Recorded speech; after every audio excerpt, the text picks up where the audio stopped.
Entrevista da semana. O jornalista Diego Souza conversou com o desembargador Ricardo Pipe Schmid, do Tribunal de Justiça do Rio Grande do Sul, sobre soluções de conflitos pré-processuais. Acompanhe a entrevista. Eu começo te perguntando quando começaram a ser estudados e efetivamente aplicados essas alternativas de solução de conflitos. Na verdade, isso é muito recente no Brasil.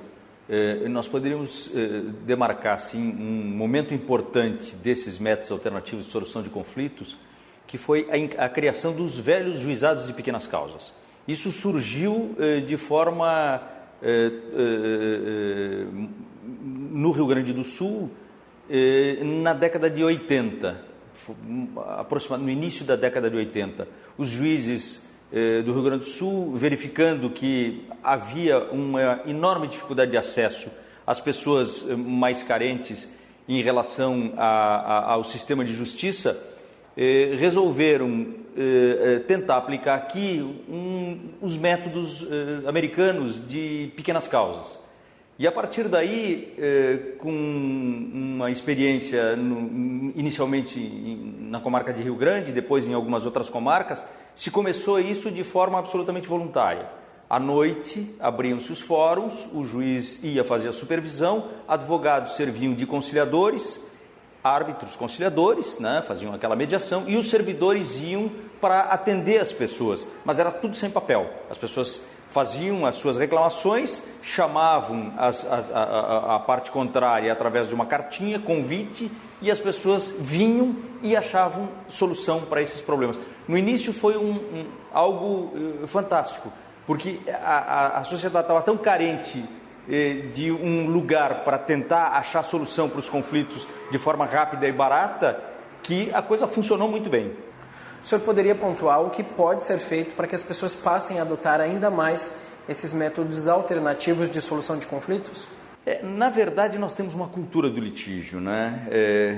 Isso se explica por uma série de razões, mas fundamentalmente porque, ao contrário de outros países, onde o próprio Estado se organiza para resolver essas pequenas questões, no Brasil isso tudo é judicializado. As pessoas não encontram soluções nas agências reguladoras, nos PROCONs, junto às agências que foram criadas exatamente para tentar solucionar essas questões envolvendo, por exemplo, telefonia. A Anatel não resolve absolutamente nada nesse sentido. A SUSEP, em relação aos seguros, pouco também consegue resolver. A própria ANS, em relação aos planos de saúde. O Banco Central, em relação aos bancos. Os bancos são os maiores usuários do sistema de justiça hoje no Brasil, junto com as telefônicas. E isso decorre fundamentalmente porque não há uma efetiva fiscalização e uma regulamentação correta dessas atividades que deveriam estar sendo bem reguladas e fiscalizadas. Isso é o que acontece hoje. Então, as pessoas não têm a quem recorrer. E a justiça, que deveria ser a última instância, passa a ser a primeira instância. E nós, na ânsia de querer atender essa demanda, criamos então juizados especiais, casas de conciliação, e a sociedade não consegue se organizar sozinha nisso. Em outros países, isso é feito por outras instituições que não a justiça. A justiça se reserva o papel de decidir, ao final, quando essas outras instâncias não funcionam. No Brasil, essas instâncias não funcionam, as pessoas não têm a quem recorrer e acabam judicializando absolutamente todas as suas pequenas querelas e pequenos problemas. Por isso a importância dos juizados especiais cíveis, os velhos juizados de pequenas causas, porque é uma justiça barata, porque é gratuita, é uma justiça onde até 20 salários mínimos as próprias pessoas podem fazer as suas reclamações sem a necessidade de advogado, e é muito mais rápido. O senhor acredita que dessa forma a justiça está mais próxima do cidadão? E pergunto mais, o senhor acredita que isso torna a justiça mais humanizada? Sem dúvida nenhuma, né? Nós temos que apostar nesses meios alternativos, nessas conciliações prévias, nas casas de mediação, na própria arbitragem em alguns tipos de demanda e, fundamentalmente, nos juizados especiais, que já têm aí uma tradição e uma história de mais de 30 anos de funcionamento e instalados em todo o território nacional. Agora, não há como afastar que os juizados, a conciliação, a mediação, eles não se prestam para todo e qualquer litígio. Isso, esse tipo de solução, ela é mais voltada para o cidadão em relação ao cidadão, entre particulares. Quando a demanda, que é a nossa grande demanda judicial, envolve grandes empresas, envolve grandes prestadores de serviço, e esses serviços, fundamentalmente, que eu referi agora há pouco, praticamente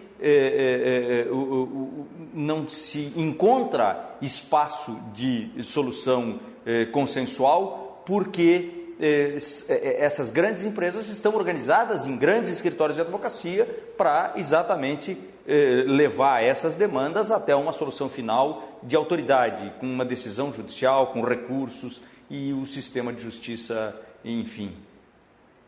Também é de se salientar que um dos grandes usuários do sistema de justiça é o poder público.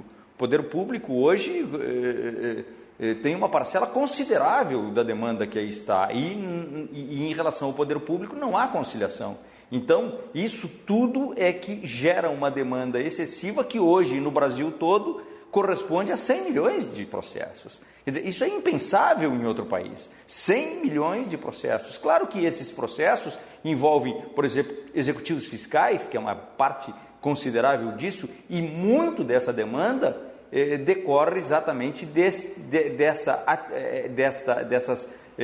questões que não conseguem ser resolvidas pelas agências reguladoras, pelo banco, e as pessoas então acabam tendo que buscar na justiça uma solução para esses problemas.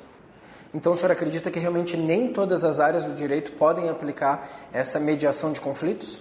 Na justiça de família está avançando muito o sistema de solução. São inúmeras técnicas que se utilizam hoje. O número de processos de família que acabam por uma decisão de autoridade, por uma sentença e recursos, diminuiu muito. A própria sistemática das conciliações prévias resolve muita coisa. Então, processos de família, de vizinhança, pequenas cobranças, enfim, acidentes de trânsito, essas questões entre particulares têm muita possibilidade de conciliação. E também eu penso que a sociedade está amadurecendo para isso. As próprias empresas estão se dando conta da necessidade de abrir canais de conciliação efetivos, que não esses call center que nada resolvem. Por exemplo, nós temos um serviço que é do governo, que é o consumidor.gov, da Secretaria Nacional do Consumidor, onde as empresas se cadastram e as pessoas então fazem essas reclamações diretamente neste site do consumidor.gov, que tem dado um resultado muito bom. O número de acordos virtuais que se faz através desse sistema do consumidor.gov é interessante. E eu acho que o judiciário tem que investir nisso também.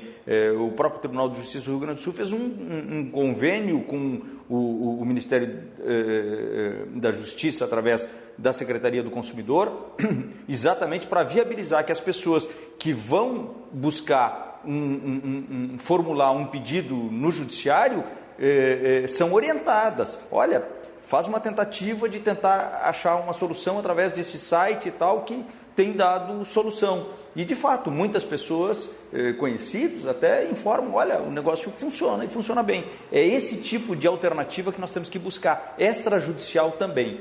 Claro, sempre cuidando para que haja imparcialidade no momento da solução desses conflitos. Então tem que haver realmente uma certa supervisão de um órgão de governo, como é o caso do Ministério da Justiça, do Senacom, ou do próprio Judiciário, nas conciliações que se faz no âmbito das centrais de conciliação ou do próprio Juizado Especial. Para a gente finalizar, eu gostaria de saber o que esperar da Justiça do futuro. Eu penso que a Justiça tradicional esgotou o seu modelo.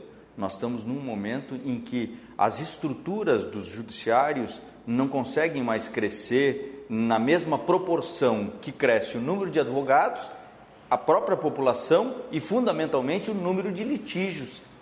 Então, nós temos que encontrar outras esferas e outros tipos de solução. A primeira e mais urgente medida seria que as agências reguladoras funcionassem.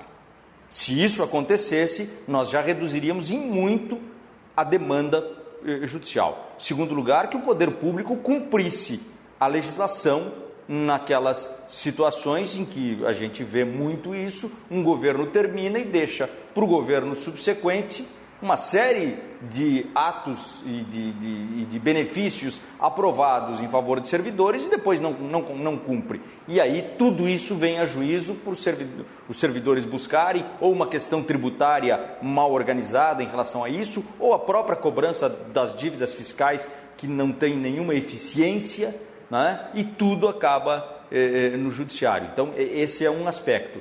E o outro aspecto é que nós temos que sim investir mais, e aí uma autocrítica que nós temos que fazer no judiciário. O judiciário tem que investir mais e mais nos métodos alternativos e principalmente naquilo que nós já temos, que é a grande alternativa para a cidadania, para aquela justiça das pessoas, dos particulares, que é o juizado especial. Nós precisamos dar um investimento maior nos juizados especiais, e isso não tem acontecido.